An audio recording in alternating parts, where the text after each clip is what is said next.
Bienvenidos a un nuevo programa de crisis y conflictos del siglo XX y vamos a continuar con la batalla de Berlín, tal como habíamos anunciado en el programa anterior, el cerco. Nosotros dividimos la batalla en dos partes. La primera, que hablamos del programa pasado, es el cerco, cómo se consolidó el cerco de la ciudad de Berlín. Y en esta vamos a hablar de la batalla propiamente dicho y cómo se dio. El cerco había quedado comentado la vez pasada, se dio por confluencia entre las tropas de avance rusa del el primer grupo de ejército de Bielorrusia a cargo de Zhukov desde el este-noreste, con apoyo de Rokossovski desde el norte, y las tropas del mariscal Koniev desde el sur. Ya había quedado descartada la posibilidad de salvataje de Berlín. El día 22, cuando fue la frustrada orden de Hitler de hacer la operación donde Steiner atacara desde el norte y Busse desde el sur, había quedado frustrada por falta de medios, así que ahora Berlín ya estaba librada a su suerte. Hitler pronunció el 22 de abril la expresión, la guerra está perdida, es decir, su última esperanza era provocar alguna derrota impactante rusa que pusiese un paréntesis para negociar, nada más, porque ya no se podía pensar en revertir el resultado del conflicto. Ahora, dentro de eso sería complejo armarlo, pero ¿cuál era el dispositivo de defensa básico de la ciudad de Berlín? Porque la gente ignora que los alemanes ya habían previsto cosas importantes. La primera es que dentro de la ciudad de Berlín existía lo que se llamaba la ciudadela, el perímetro de seguridad, que algunos dicen que tenía unos 5 kilómetros de ancho por 15 de largo, que era sobre la ribera del río Spree, abarcando el río Spree, que ahí hace una pequeña curva, que es donde están los edificios públicos, es decir, es como la zona céntrica de acá. Era el perímetro de seguridad, donde estaba la Cancillería y debajo de la Cancillería el búnker de Hitler, ¿no? Entonces, el que estaba a cargo propiamente de la ciudadela era un general de apellido Monke. El general Monke estaba a cargo del perímetro de seguridad. Y la ciudad de Berlín había quedado al mando del general Weidling, ¿no? Que primero Weidling había asistido, después hubo reemplazos a último momento. Quiere decir que como dispositivo de defensa estaba Hitler aislado en el búnker de la Cancillería, el general Weidling al frente de la defensa de la ciudad, de la guarnición de Berlín, ¿no? Dependiendo de Krebs, que Krebs era el jefe del ejército, no de la Wehrmacht, del Estado Mayor Conjunto, que dirigían Jodl y Keitel. Y Monke, lo mencioné, al frente del espacio de la ciudadela. Es claro, cuando los rusos rompen desde el sur, cruzando, hubo un famoso puente que capturaron, un puente histórico que los alemanes no llegaron a destruir, que lo tomaron tropas de Koniev. De ahí se ha fabulado, porque yo no encontré datos históricos, de que Hitler mandase volar la represa una represa que conectaba el río Spree con un canal lateral y que parte de esa agua inundó el metro de Berlín. Pero no hay datos históricos, sin embargo, en versiones de tipo cinematográfico se ha mencionado ese hecho. Fue un accidente, ahora voy a tratar de explicarlo. La cuestión es esta, que nos encontramos entonces que a partir ya del 24 de abril, tomemos como referencia, Hitler se suicida el 30 de abril, así que estamos hablando de la última semana, de los últimos días, ¿no? Ya la lucha estaba dentro de Berlín, se luchaba casa por casa, y ahí viene la población civil se refugiaba como podía, obviamente, ¿no? Porque la lucha era feroz. Sí. Generalmente en el metro y en la famosa torre antiaérea, la Flakturm del Zoo, que tenía Tenía 3 torres antiaéreas. Claro, el complejo de torre antiaérea. Pero la población civil desde el Oder oscilaba entre el temor, la resignación y cierta idea vitalista de que había que continuar.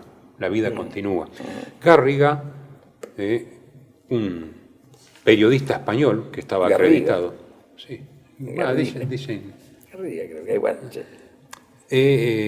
Se preguntaba a la gente, ¿qué va a pasar después del Oder? Porque indudablemente era el rodillo que venía y había mucho miedo, ¿no? Dice, pero la gravedad extrema de la situación es cuando fue invitado, cuando es la ofensiva en el Oder, a una conferencia del famoso profesor Pindar sobre los autorretratos de Rembrandt.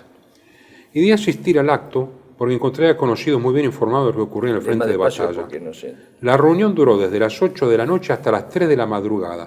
7 horas habló del gran pintor holandés, el profesor, con breves interpolaciones sobre la crítica situación del momento. ¿En qué fecha? Cuando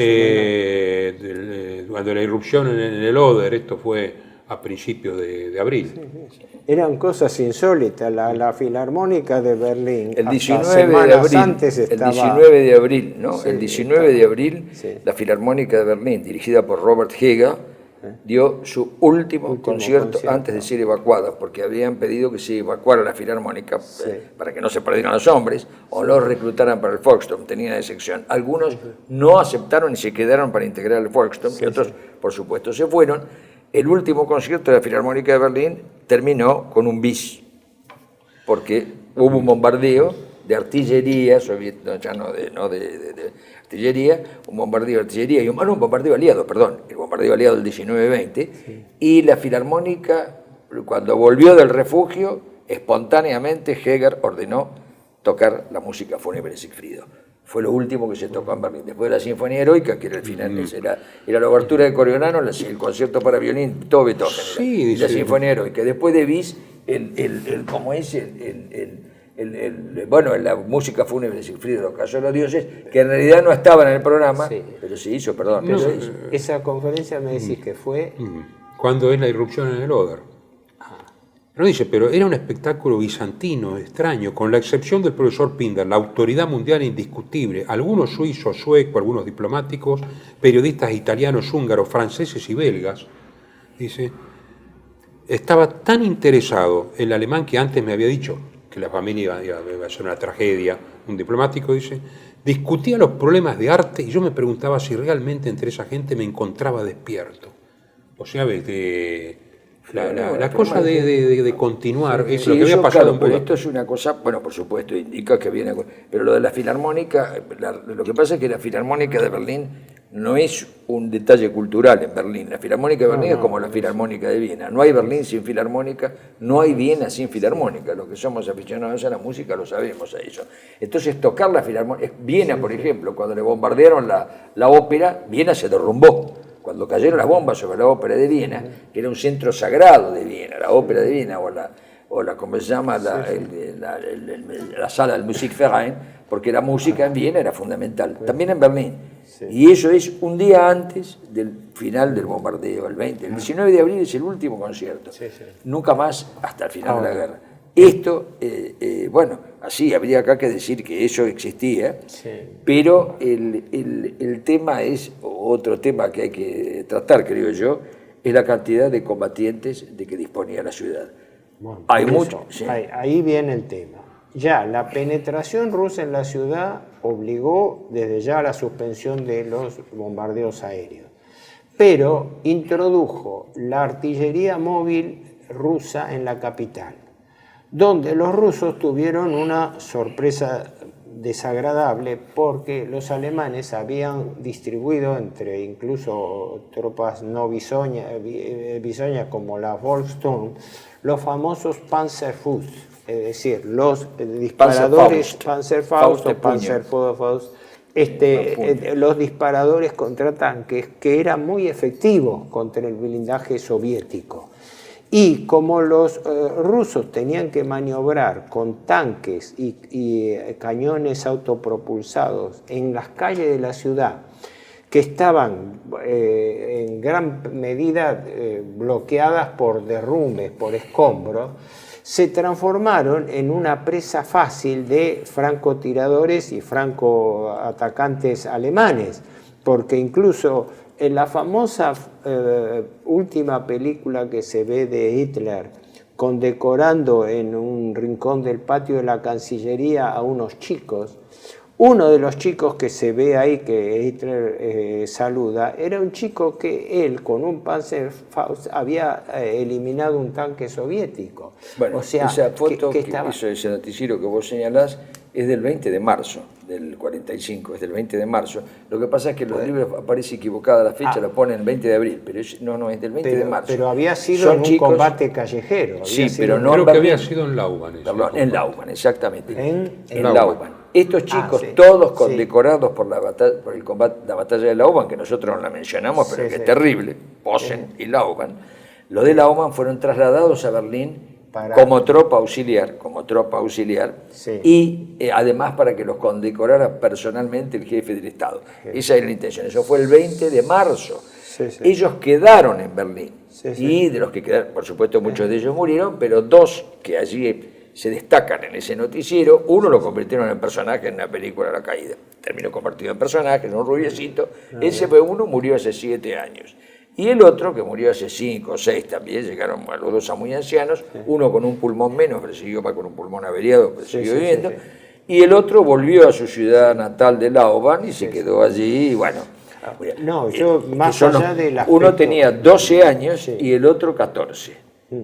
No, más allá del aspecto anecdótico y de la fecha, lo importante es esto, que dentro de los métodos de lucha callejera, que se luchaba casa por casa, donde los habitantes se refugiaban como podían, pero los rusos se encontraron con una resistencia mayor para poder ingresar en la ciudad porque tenían la movilidad de los tanques más reducida y más expuesta a los ataques alemanes de Panzerfaust que le hacían. Las pérdidas soviéticas fueron muy altas, lo que pasa es que, claro, la cantidad de medios echados era...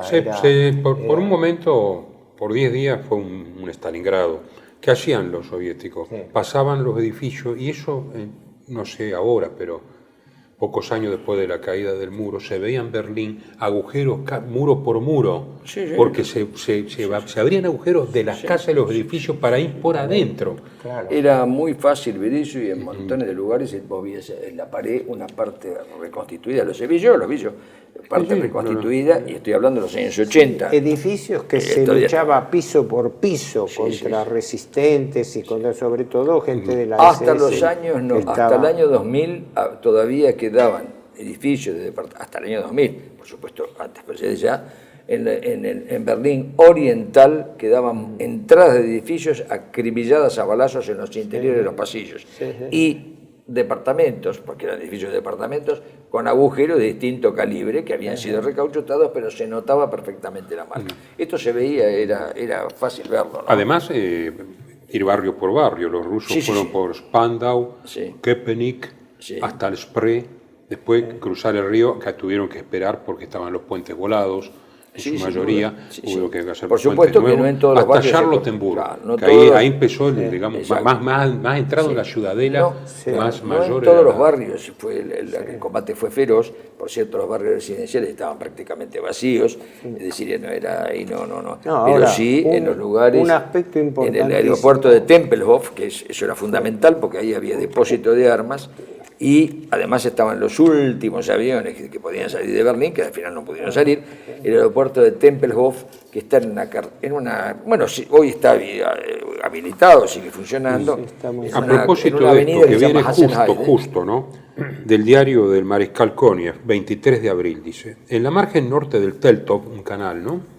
Es el canal Teltow, que se dice que fue... Los alemanes habían preparado una posición defensiva de solidez con trincheras, nido de armas automáticas de hormigón armado, tanques, cañones autopropulsados emplazados en fosos, y dominaba el canal una muralla de casas casi continua de edificios sólidos con muros de 1 metro y más de espesor. A lo largo de toda la orilla, las fachadas traseras de las grandes naves fabriles, sin ventanas y de hormigón armado que llegaban casi hasta el agua, todo eso hacía una muralla de fortaleza medieval. Adaptado magníficamente para la defensa prolongada y rígida, porque además parte de los puentes sobre el canal estaban minados y el resto habían sido volados, y el propio canal, con su anchura de 40 a 50 metros y 2 o 3 de profundidad, era un obstáculo. Imagínense ahora este profundo y ancho foso lleno de agua con altas orillas perpendiculares revestidas de cemento.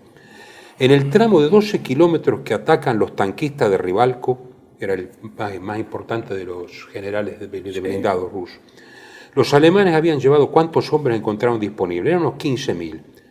Debo decir que una densidad de 1.200 hombres por kilómetro de frente en condiciones de combate callejero es muy elevada, a lo que hay que agregar 250 piezas de artillería y morteros, 130 tanques, vehículos blindados y 500 ametralladoras, pero lo más importante, una cantidad ilimitada de lanzagranadas Faust, de Panzerfaust, ¿no? Sí, sí, sí. Y dice, como complemento, dice, atacaban la aviación enemiga, que no podía actuar en grandes formaciones, pero los aviones no cesaban de sobrevolar el campo de batalla sin faltar el Focke-Wulf de reconocimiento a nuestro viejo enemigo al que denominábamos bastidor. Aunque reducido, los alemanes disponían de posibilidades para el reconocimiento. Y luego, más de una vez observé en distintos frentes las acciones de los Focke-Wulf en vuelos de reconocimiento y corrección de fuego de artillería. Francamente, lo mucho que lamenté que durante toda la campaña nunca tuvimos nada parecido a este viejo bastidor, con lo necesario que no hubiera sido un avión bueno y especial para el cumplimiento de misiones análogas. En el canal Teltow, en los batallones de la Forsturm, compuestos por soldados regulares, viejos y adolescentes, lloraban, pero luchaban y quemaban los carros con las granadas Faust. Sí. Claro, el problema que lo diga Connie. Bueno, por eso acá tenés que tener primero en cuenta, alguna vez hemos hablado de eso en otro programa, lo hemos mencionado, no hemos hablado, lo hemos mencionado, que después de la ofensiva, ya durante la ofensiva de las Ardenas, no hay que olvidarse que en las Ardenas hablamos de los dos Kampfgruppen, el de Piper y el de Hansen, ya en la ofensiva de las Ardenas los alemanes dijeron, no sabemos hasta cuánto nos va a durar la posibilidad de seguir fabricando acero y demás para... Lo que hay que hacer es preparar grupos de ataque individuales de infantería armada con Panzerfaust, porque el Panzerfaust se podía hacer hasta en una casa de familia. Y fue lo que se hizo. Entonces fabricaron millones y millones de Panzerfaust. El Panzerfaust permitía que un hombre solo, un chico de 12 años, volara un tanque. Claro, el riesgo era gigantesco, lo veían y lo pulverizaban, pero podía volar un tanque. El Panzerfaust permitía eso.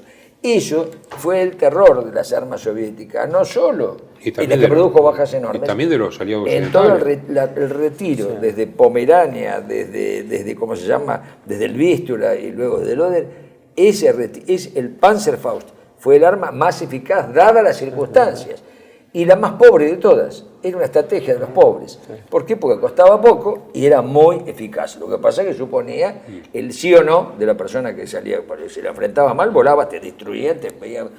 Pero en las calles, los combates callejeros dieron un resultado extraordinario.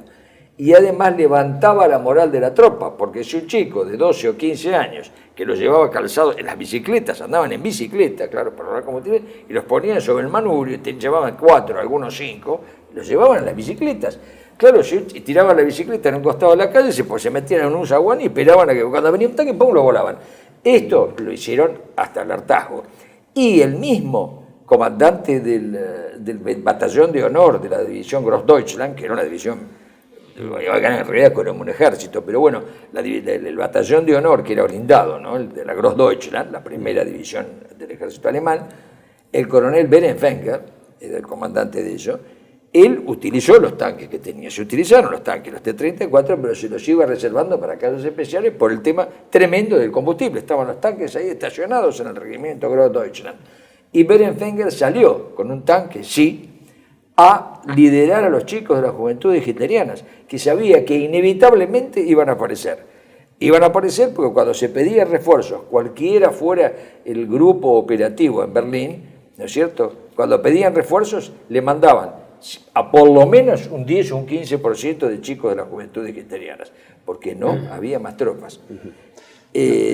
No sé si tenemos tiempo ahora en el primer bloque de hacer... No, vamos a pasar al... Bueno, pasamos al segundo bloque, entonces sí. Bienvenidos a CEPA, Centro de Estudios del Pensamiento Americano.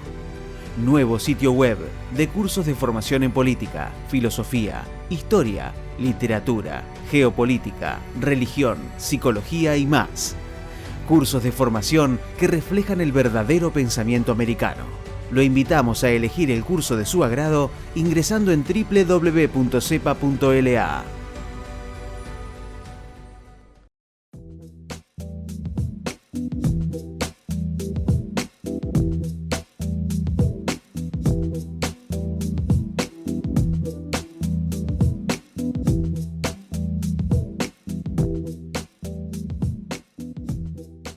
Decir siempre la verdad primero tiene un precio. Dependemos de tu ayuda. TLB1, toda la verdad primero.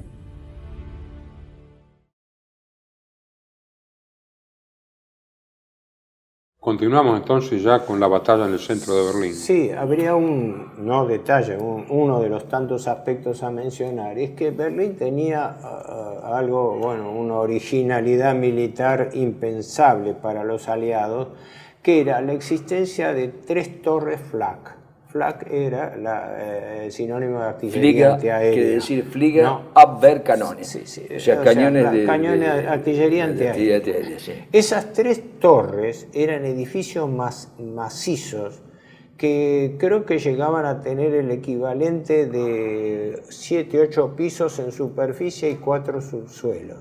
¿Por qué? Porque habían sido diseñadas y construidas durante la guerra en previsión, primero de confrontar los ataques aéreos aliados, cuando se dieron cuenta de que los ataques aéreos anglo-norteamericanos llegaban a Berlín y ocasionaban daños. Sí. Por lo cual tenían una capacidad teórica de 15.000 personas para alojar, pero llegaron a alojar el doble de cantidad de berlineses que podían meterse dentro de la estructura del edificio. Pero las torres estaban destinadas a sostener 4 grupos de baterías en la terraza, que eran cañones de 88 milímetros que estaban destinados fundamentalmente a proteger el cielo de Berlín. Y de 12 de 125, sí. 4 de 125 sí. Y después de eran 3 torres.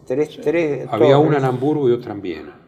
No, en Viena hay 2. Dos en Viena y una en Hamburgo. Creo que llegaron a construir 6, 7 u 8, una en Hamburgo, en Viena también. Viena 2. En Berlín estaban las 3 estas centrales. Sí.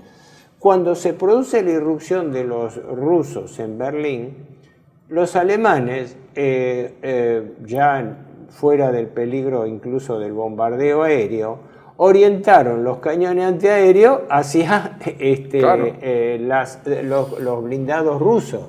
Y como eran cañones pesados de 88 milímetros, hicieron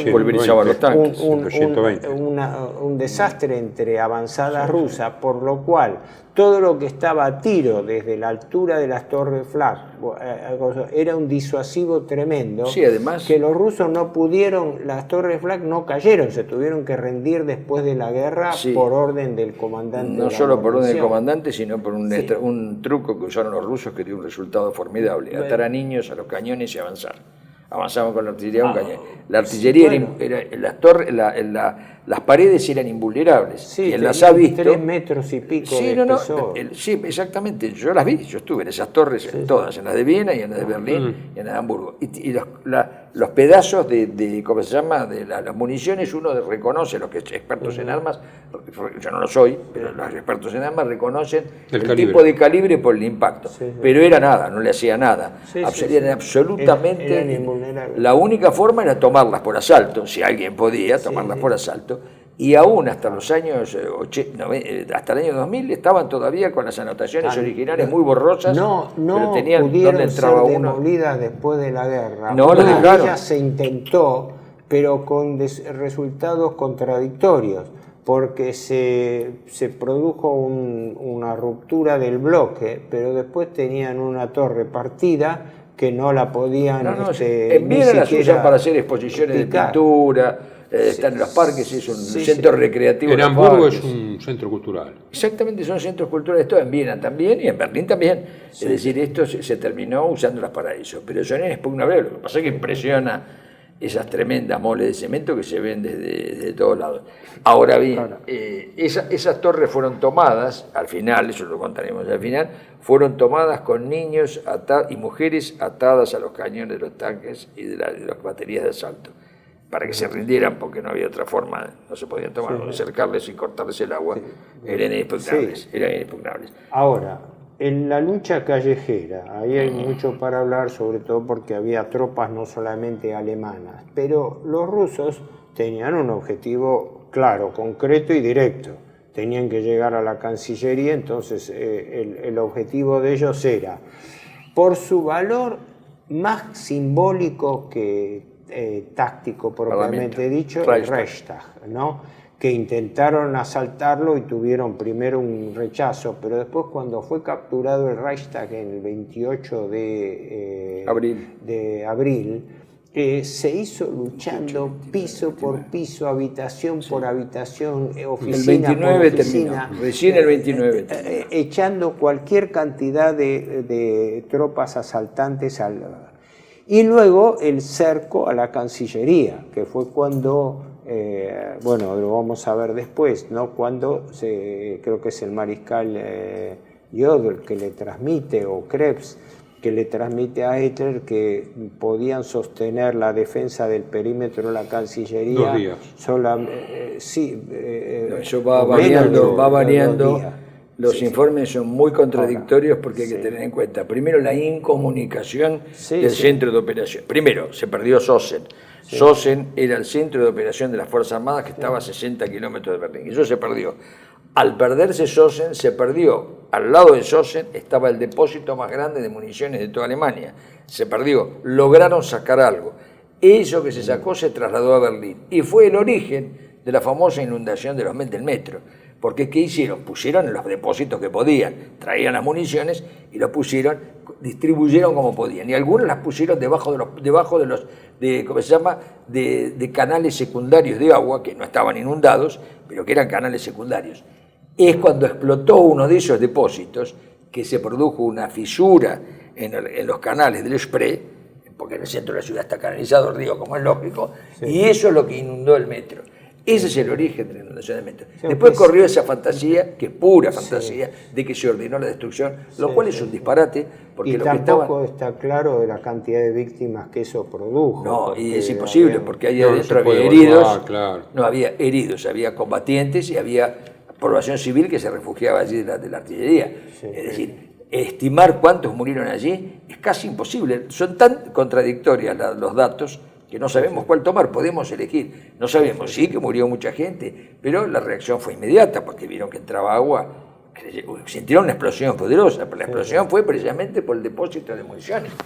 Esas explosiones en los distintos depósitos de municiones es lo que llevó al general Weidling, vos dijiste Krebs, no, Weidling, el que defendía Berlín, que era un general que estaba en el frente del Oder, Helmut Weidling, que en las tropas de Heinrich, era el segundo de Heinrich, y comandante, aparte de ser el segundo, el comandante del 57 Cuerpo Panzer, con los restos del 57 Cuerpo Panzer, o sea, un esqueleto de lo que era la unidad, él entró en Berlín a recibir órdenes. Y ahí Hitler improvisadamente lo nombró comandante de la ciudad. Lo sacó a Reimann, que no era jefe de tropas acorazadas, y lo nombró a Weidling. Krebs y Keitel, Jodl, Krebs y Burgdorf eran el Estado Mayor, ellos no se movían. Sí se movía la parte operativa. Y lo nombró, ese fue comandante de Berlín, el general Helmut Weidling, que murió en cautiverio en la Unión Soviética, no lo devolvieron, murió allí.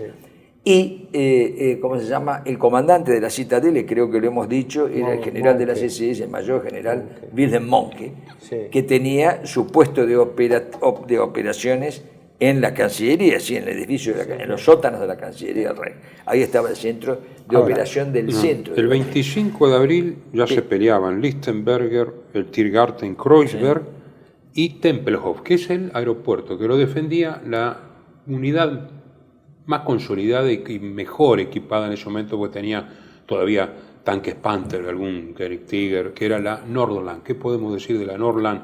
Sí. Porque creo que eran todos no alemanes en la Nordland. Exactamente, eran noruegos, suecos, finlandeses y daneses. Y holandeses, ¿no? Perdón, sí. Los La Nordland, franceses... estaba la Nordland y la Nederland. La Nordland eran suecos, noruegos, suecos, finlandeses y daneses. La Nordland. En la Nordland estaban incorporados además los letones, estones y lituanos, porque las divisiones letonas quedaron reducidas a batallones, entonces se incorporaban a Nordland.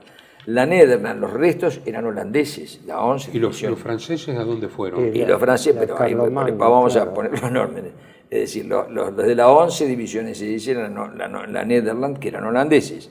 La 33 división de voluntarios franceses, que se llamaba Charlemagne, Carlomagno, ella sí también quedaba su comandante de operaciones, el comandante era un francés y había muerto, ¿no? Murió en combate en Stargard, en la línea del Oder, y asumió el mando el general Gustav Krukenberg.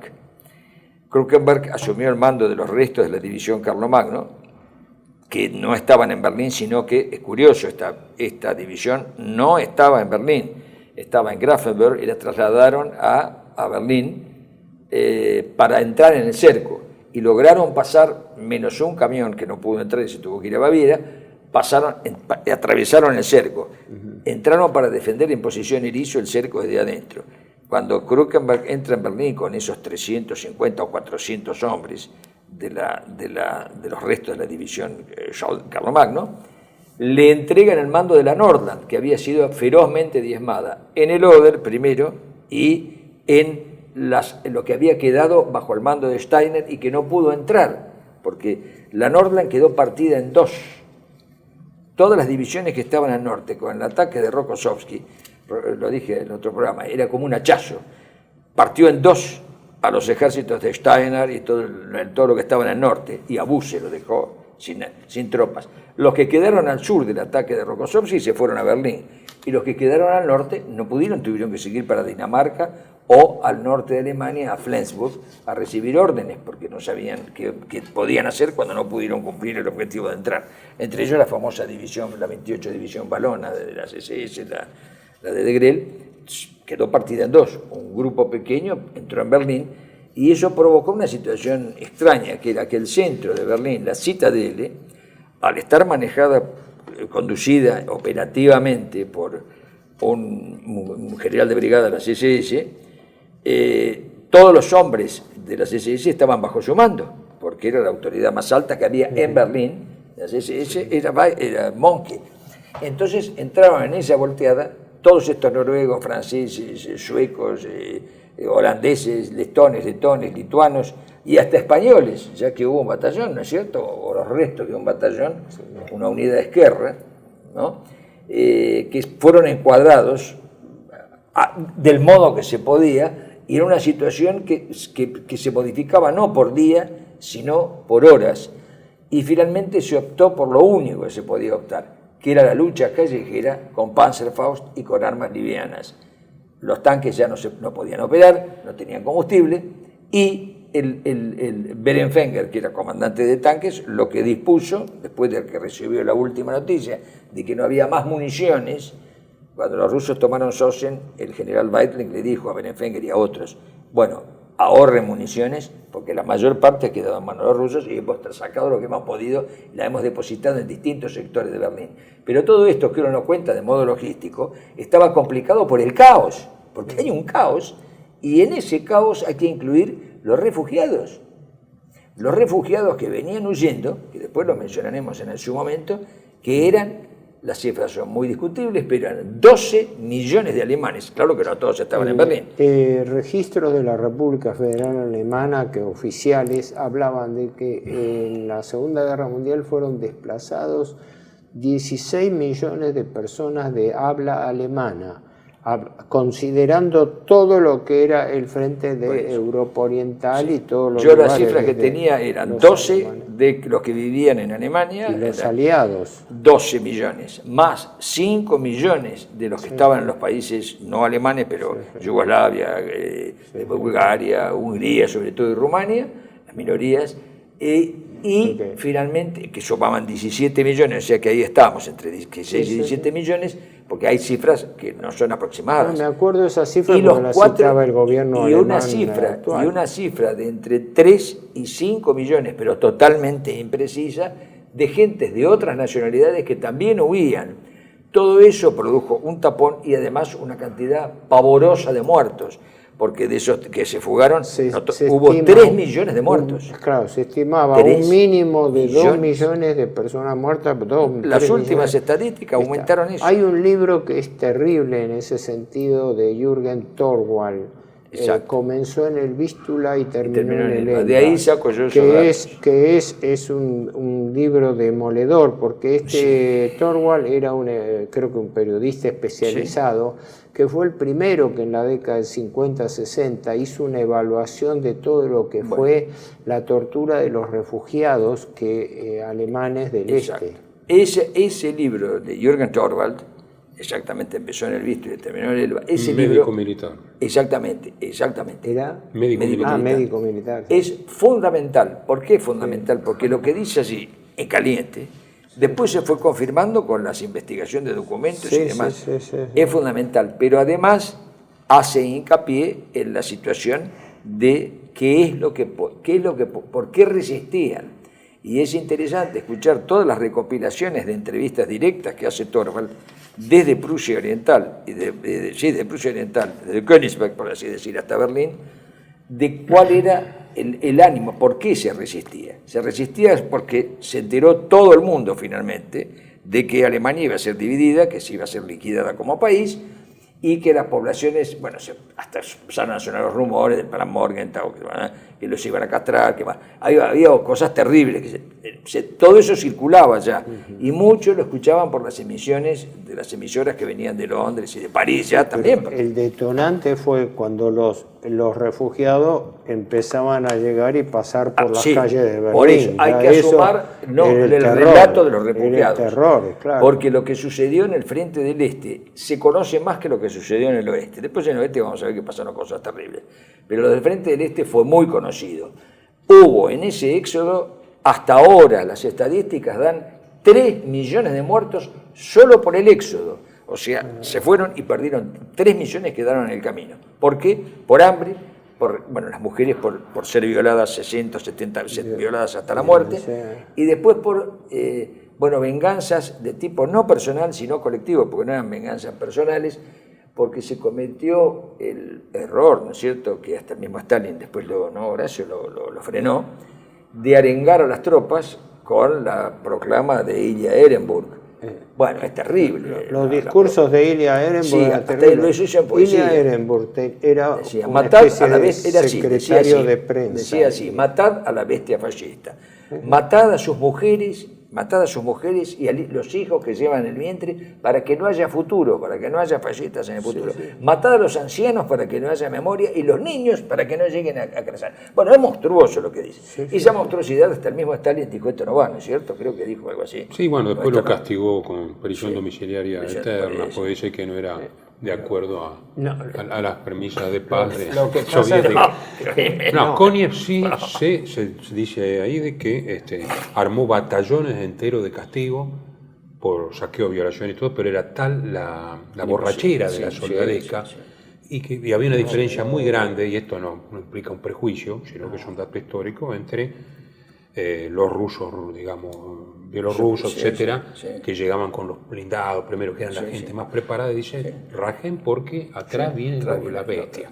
O sea, los demás al este, ¿no? Y venía la destrucción. Tropas siberianas a las cuales se le atribuye, y también los rusos aprovechaban a descargar la responsabilidad, pero el tema de las violaciones masivas se estima solamente, según denuncias formales, que son una mínima parte de las ocurridas, el 10%. En más de 2 millones de mujeres alemanas violadas por soldados del ejército ruso. Incluso una anécdota que me acuerdo, la esposa del ex canciller Kohl en Alemania, que era una mujer pobre que tenía una enfermedad muy grave de que no podía resistir la luz, tenía que permanecer en la oscuridad. La mujer de Helmut Kohl. De Helmut Kohl, Creo que era Anneliese, algo así, era muy carismática, aunque después Kohl en los últimos años se separó de ella. Ella vivía, incluso no salía de la habitación porque no podía resistir la luz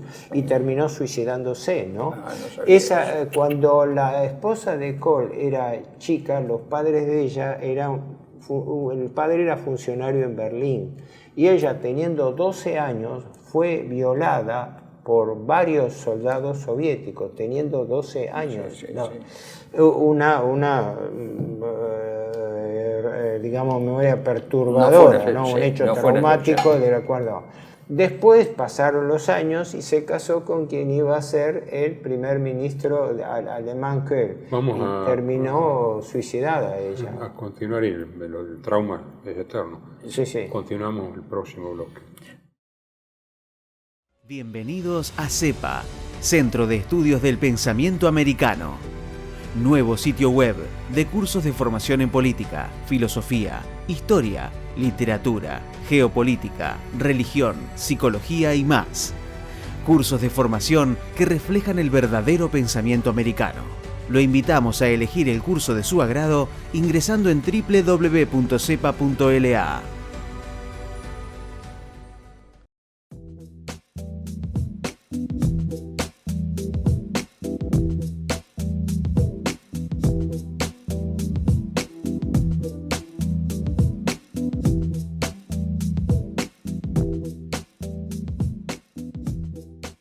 Decir siempre la verdad primero tiene un precio.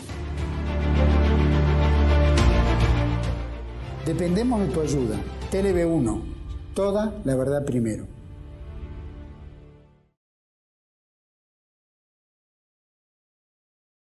Continuamos entonces la extrema defensa de Berlín y el último reducto. Claro, el último reducto y los últimos días. A ver, Mussolini había sido capturado por los partisanos y asesinado el día 28 de abril. Ese mismo día, Hitler, en el búnker de la Cancillería, se casó con Eva Braun. Formalizaron su unión con el casamiento. Hitler se suicida el día 30. Creo que fue el día 30 a las 3 de la tarde, algo así, ¿no? Es decir, el destino ya estaba jugado y lo único que era una cuestión de tiempo, porque creo que la última información que él tuvo de no sé quién de sus allegados fue que podían sostener el avance ruso sobre la Cancillería y por ende el búnker apenas 24 horas. Ahí es donde Hitler decide suicidarse y lo hace. Bueno, existió una controversia sobre que Eva Braun tomó una cápsula de cianuro y Hitler se disparó en la boca, pero en realidad el disparo de Hitler había sido en la sien mientras mordía una cápsula de cianuro. Las dos cosas. ¿No? Las dos cosas. Pero el doctor Lev Simensky, el soviético, analiza y dice que claro, había tomado veneno. Y Trevor Rupert dice que el análisis inglés que te había pegado un disparo y bueno, y las dos como cosas. Es sabido, sus dos ayudantes más cercanos, el que era ayudante de Wunsch y Ling, Otto Wunsch y Erich Kempka, el chofer. Es sabido, en el embudo de una bomba habían derramado bidones de gasolina. Que habían sacado de los autos que quedaban en el garaje. Que estuvieron ardiendo por lo menos 2 horas. Wilfred von Oben tenía la idea de que era improbable que los rusos, como dijeron, no hubiesen encontrado restos de Hitler y Eva Braun.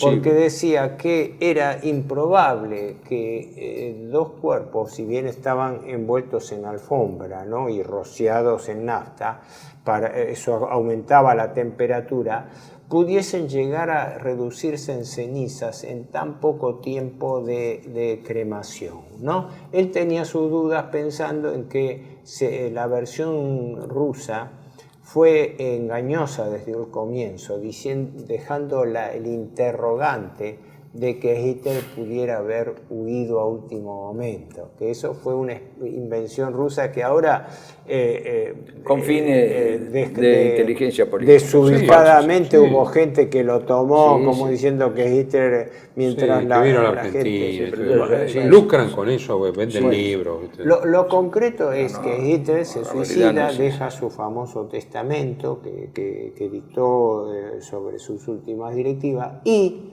la parte concreta es que deja una terna sucesora de él inmediata, presidida por el gran almirante Dönitz, ¿no? Que era una forma de prever una cierta conciliación, porque Dönitz era un militar, no era un dirigente nazi, no era un sucesor de él.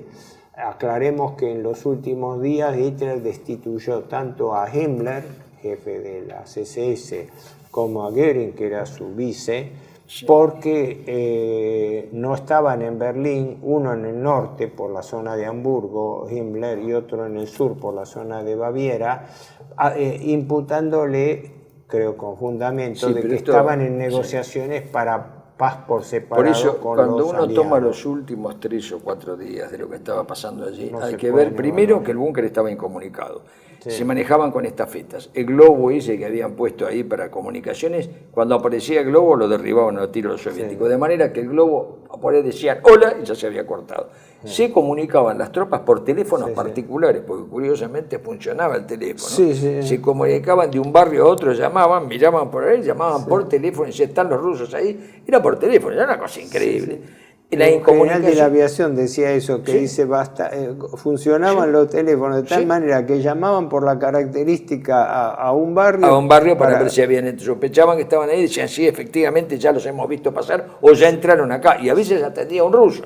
Y se producían los diálogos desopilantes. Se producen, hay relatos sobre, atendía un ruso que sabía hablar alemán y se daban cuenta y se intercambiaban insultos, como es normal. Pero esto es que lo que significa es que el Estado Mayor, incluyendo en esto, salvo Keitel y Jodl, que se habían ido de Berlín, por orden de Hitler, se habían ido de Berlín, Göring se fue con permiso, porque Alemania ya estaba dividida en dos, al encontrarse en Torgau. Speer también, que donde le dice que había pensado incluso en Sí, matar a Hitler. Speer, el arquitecto, y hace sí, se un fue gesto, con bueno, Dönitz al váyase. norte, se fue al norte.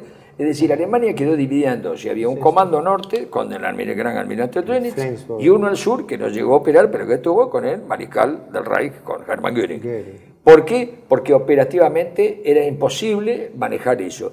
Y en Berlín la mayor incomunicación estaba ahí, porque cortado, destruido Sosen, perdida estaba, claro, el búnker militar pasó a estar en la Blenderstraße frente al Reichstag. Pero antes de tomar el Reichstag, los rusos que venían por la curva, la famosa curva del Splenen, ahí en el centro, primero tomaron el edificio militar, porque dijeron, ahí está el Estado Mayor. Cuando tomaron la Blenderstraße, se perdió toda comunicación con todos los frentes de todos lados. Y solo quedaban los estafetas. Esto lo sabían todos, por supuesto, el primero en reconocerlo, y ahí están las conferencias de situación, yo las tengo ahí, se han publicado.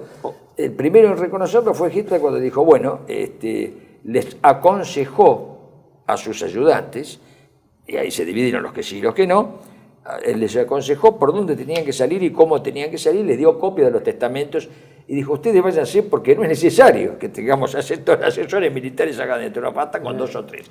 Y quedaron solo Gunsch, Linge y, ¿cómo se llama? Y los que, Monke, por supuesto. Los deja en libertad Pero de acción. los deja en libertad de acción y los cuentan ellos mismos en su memoria, los cuenta Freitag von Lorienhofen, que era el mayor de ejército que estaba allí, primo de uno de los que habían hecho el atentado, y sin embargo estaba ahí. Son cosas muy curiosas. Y él mismo les dice cómo tienen que salir. Gerhard Bolt, Nikolaus von Below, ¿no? Los distintos militares que estaban ahí. Y los que no se quisieron ir, como el almirante Voss, que se quiso quedar, y después aparece en los noticieros marcando el lugar de la tumba de Voss, el que están interrogando ahí al almirante Voss. Es decir, pero esto yo lo atribuyo a una cosa muy simple. Esto, para mí, yo lo reduzco a esta cosa. El caos final. Si uno tiene un caos adentro de la casa, no encuentra algo. Imagínate en esa situación. Hay que ponerse en esas horas finales. No, pero eso está descartado. Claro. La cuestión es, ¿qué decisión toma Hitler? Suicidado, Sí. él deja el poder en manos del almirante Dönitz, que estaba en Flensburg, en el norte, cerca de Hamburgo, cerca de Hamburgo, y designa también a Bormann como secretario de, no sé si como cargo de una especie de partida, pero una cosa así, y a Goebbels como canciller. ¿No? Es claro, muerto Hitler, lo primero que hace, él se suicida el día 30, el día 1 de agosto, el 1 de mayo, Goebbels le da orden al general Krebs, que era el jefe del ejército, para que tome contacto con los rusos. Sí. Y Krebs se hace contactar y ve al general Chuikov, que era el que estaba. Ahí, Chuikov, ¿y cómo es la situación? Cesó la resistencia general a Krebs. ¿Y los parlamentarios todavía no vinieron? Dice que vuestra guarnición deponga las armas. ¿Dónde, Krebs? Chuikov, por todas partes. Y sin tener una orden, él fue a parlamentar y el otro le dice de poner las armas. Sí. Dicho simplemente, cuando nuestros soldados avancen, los de ustedes se rinden. Pero probablemente habrán casos aislados, dice Chuikov. No puedo creerlo. Y viene la última edición de los diarios rusos que reportan la noticia de la tratativa de Himmler con los aliados occidentales. Krebs dice que, claro, el verdadero enemigo, ¿cómo dice? Krebs dice, Himmler no era autorizado a cumplir este paso. Esto era lo que temía, pero Himmler no estaba todavía informado del suicidio del Führer. Maravillado, Chuikov pregunta, dice, ¿pero cómo? Si las radios alemanas todavía funcionan. Himmler ha hecho su oferta de tratativa separada por medio de la radio. Es una mentira, dice Krebs. Hijo, dice, no hay golondrina sin primavera. Fue bastante bueno el diálogo, ¿no? Con mucho respeto, ¿no? Sí, además hablaba ruso, Krebs. Claro. Krebs hablaba ruso porque había sido agregado militar en Moscú. ¿No? Entonces, claro, por eso dice, el Sonderführer Neylands traducía las palabras de Krebs, pero le añadió, en Berlín no se decide la suerte de Alemania. Krebs lo cortó inmediatamente irritado. El ruso lo hablo yo. Usted tiene que traducir solamente aquello que dicen. Lo renunció y se continuaron con el intérprete ruso y con él. Pero, espera, una aclaración importante. Krebs va a verlo a Chuikov, al ruso, por orden de Goebbels, que Goebbels le da la directiva de que vaya a negociar una capitulación de Berlín exclusivamente. Y Chuikov pide información inmediatamente y dice, no, la orden que venía desde Casablanca, ratificada en Moscú y Yalta, es rendición incondicional. Sí. Entonces Krebs se vuelve, porque Krebs fue a ofrecer una capitulación de Berlín. Y va Weiling entonces. ¿Cómo? Y entonces se asume Weiling. Claro, no, pero cuando vuelve Krebs y le comunica a Bormann y a Goebbels, Bormann elige escapar y Goebbels se suicida con la familia. Y Krebs también. Y Krebs después se suicida con Burdo, ¿no? Sí. Y por eso es que quien en definitiva va al 2 de mayo y se rinde es Weidling como jefe de la guarnición. Son 5 puntos Berlín. Nada más. Sí, piden pocas cosas. Por ejemplo, pidieron que se exonerara a los chicos de la juventud de hitlerianas. No, lo único que se garantizaba los rusos querían garantizar socorro y negociar por radio con los demás aliados. Los rusos tampoco estaban dispuestos a entregar ningún éxito a los demás. Porque, ojo, que la lucha no terminó inmediatamente. Por ejemplo, en Praga se peleó hasta el día 5 o 6 de mayo. 7. En Checoslovaquia, no en Praga. Por eso, hubo reductos en que no cesaron porque los tipos, sobre todo en las Festung, las fortalezas... Algo que siempre se dijo, ¿no? Bormann con Axmann de la Hitlerjugend, el comandante en jefe, y el doctor Stumpfegger, que era de la SS, uno de los médicos personales de Hitler, salen detrás de un tanque de la Nordland. El tanque es alcanzado, vuela, y ahí mueren Stumpfegger y Bormann, que en el 67 se suman los restos, porque dijeron también que Bormann había aparecido por acá. Pero es que creo que fue en el año exactamente 73 que se certificó que los restos óseos eran de Bormann. Sí, uno no sabe qué pensar. Porque Axmann de eso, estaba sí, vivo. sí. El problema es el siguiente. Axmann, que estaba vivo, sobrevivió a la guerra y siguió Sí, viviendo sí. hasta hace pocos años. Axmann lo vio a Bormann muerto, lo vio, porque la onda expansiva lo arrojó a Axmann contra una pared, y él volvió, miró y lo vio a la luz de la luna, había luna, lo vio muerto a Bormann. Cerca del Spree era esto, ¿no? Sí, cerca pegado, se llama en la Lerterbahnhof, en la estación Lerter, ahí cruzando el Spree. Te intentaban cruzar el Spree, eso es todo. Hay un puente ahí, todavía está ese puente, que intentaban cruzar ese puente. En el caos final, porque la palabra caos acá es la que marca la pauta. Lo que sucede es que las tropas regulares que estaban bajo el mando de Monke y que estaban bajo el mando de Weidling, operativamente seguían combatiendo. Seguían combatiendo porque tenían las armas en la mano y porque además se produce un fenómeno que el que lo ha estudiado muy bien es el voluntario francés Marc Augier, conocido como escritor como Saint-Luc, y el sacerdote de la división Carlomagno, porque la opinión de ellos es como un resumen de lo que pensaban estos hombres que eran voluntarios, no hay que olvidarse que eran voluntarios. Entonces uno encontraba un sueco, hay una hoja de combate, una especie de diarito para los soldados que se llamaba Der Panzer, el oso blindado. Y allí se entrevistaban, el periodista, el que hacía de periodista de guerra, entrevistaba a los voluntarios, a un francés, a un letón, a un sueco, etc. Y lo curioso es que todos coincidían en una cosa, en un punto en común. Nuestro lugar es estar acá. No en Suecia, le decían, pero vos sos sueco, podías ser Suecia neutral. Sí, pero nosotros estamos defendiendo a Suecia acá, es decir, estamos defendiendo a toda Europa. Sí. Ese criterio de la defensa de toda Europa es el criterio que ellos tenían. Entonces, el capellán de la división Carlomagno, cuando se celebró la Pascua, antes de que fueran a Berlín, en la arenga que les dio, directamente está sintetizado esto. Él les dice, ustedes van a la muerte. No les dijo van a la victoria, ustedes van a una batalla de una guerra que ya está perdida. Los nombres de ustedes en Francia, eran franceses, serán vilipendiados, ustedes van a ser insultados, sus familias serán perseguidas, pero todo esto pesa en la balanza de Dios. Entonces, ustedes van a ofrendar lo máximo que puede ofrendar un hombre, la vida. Pero no la vida por Francia, sino la vida por Europa. Déjame terminar esto, ¿no? Porque este es el criterio con que se movían. Entonces, cuando los voluntarios estos, yo no estoy hablando de si estamos de acuerdo o no con lo que dicen, sino objetivamente decían esto. Nosotros cuando entramos en Berlín, decían los franceses, entramos por espíritu de aventuras, por esto, por lo otro, pero cuando escuchamos esa arenga, en la cual fueron a misa, fueron a la ceremonia de Pascua, hasta los que no practicaban, eran católicos, pero no eran practicantes, se convirtió eso en una especie de cuerpo místico. Y de esa manera se peleó, porque si no, no se explica, por ejemplo, el último combatiente que vivió acá en Argentina, un conde francés, ¿cómo se llama?, que murió acá en el 2011-12, que sufrió una herida en la pierna derecha, un aristócrata francés, vivía acá, estaba casado, muy bien emparentado, acá vivía en Alvear y Callao, nos dijo, bueno, nosotros no nos planteábamos el tema del suicidio ni de la muerte,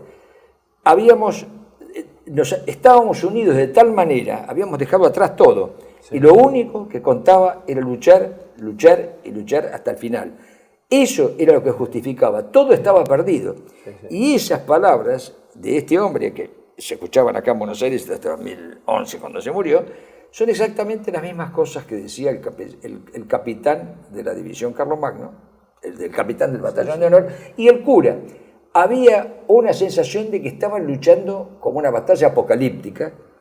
Esto es el apocalipsis y nosotros somos los testimonios, lo dice el capitán Fené. Ese es el espíritu. Por eso, ¿no?, quería decir por eso no se podía... que esto en algún momento habrá que hacer un programa sobre esto, porque esto viene de la Edad Media. Sí. Este tema de la recuperación de una Europa cristiano-gótica, unido a algunos aspectos de rusofobia, que en el límite con Prusia y todo a través del tiempo, más la acción del Collegium Russicum y todo que bendijo Operación Barbarroja, y donde estaba la vieja idea también de reconvertir para el occidente a la ortodoxia. Es decir, es muy complejo, se mezclan muchas cosas, pero son todas interesantes de ver un detalle. Como un sobrino del zar, sobrino nieto del zar, el príncipe Mikhail Protopopov, muere en Berlín, degollado por una metralla, con un edecán un prisionero soviético que se convierte en edecán y le dice Claro. Alteza.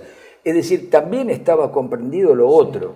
Es decir, esa es la mentalidad con que peleaban. No, pero equivocados o no. Los actos de heroísmo, su significación, su profundidad, su perspectiva, en ese momento escapan al análisis práctico. Desde el punto de vista objetivo e inmediato, la caída de Berlín obviamente significó la destrucción del Tercer Reich, ¿no? Eso como nota distintiva. Bueno, eso Y el fin de la guerra en Europa. Eso es evidente. Y puso fin a la guerra en Europa. Eso es evidente. El día 8 se firma la capitulación en Reims y al día siguiente los rusos exigen que se repita la ceremonia. Pero yo creo que lo vamos a en tratar Berlín, cuando tratemos lo de... No, ahora para completar esto, es decir, la caída de Berlín significó ya la derrota final de Alemania, el fin de la guerra en Europa, de la guerra formal, porque después hubo mucho de combates zonales, ¿no? Y fundamentalmente este hecho de que hubo una capitulación por la cual Alemania deja de existir como potencia unificada y es dividida entre los vencedores, ¿no? Este es el, digamos, el colofón práctico. En próximos programas, entonces, vamos a hablar sobre el tema Yalta, la división. Exacto, pero el Europa, colofón práctico, los otros como frentes. dice acá Claro, el amigo Giuliano, el colofón práctico es práctico, significa la destrucción de algo y es una cosa nueva. Es decir, uno dice, ¿qué se destruyó acá? ¿Se dividió Alemania en cuatro? No, se destruyó el centro de Europa y se terminó con la civilización europea. A ver, es decir, las consecuencias, perdón, no, lo voy a decir esto, las consecuencias de esto las estamos viviendo ahora. Europa no es el centro del mundo hoy y no lo es desde hace 80 años. Pero desde Esta que realidad. Nolte Entonces, eligió el adecuado título de las guerras civiles europeas, nunca pudo haber sido mejor elegido el título, porque esto significó que la caída de Alemania completaba la tesis central que hemos desarrollado a lo largo de todo este ciclo en la Primera y Segunda Guerra Mundial, que la Primera y Segunda Guerra Mundial tienen que ser vistas como una unidad, como Por eso un proceso. en su traverso dice 1445 como guerra civil ese europea. proceso tuvo el resultado geopolítico de disolver cualquier potencia central europea que nuclease Europa. En la Primera Guerra, la destrucción del Imperio Austrohúngaro, en la Segunda Porque se completó con la destrucción del Imperio hay dos Alemán. nuevos transeuropeos.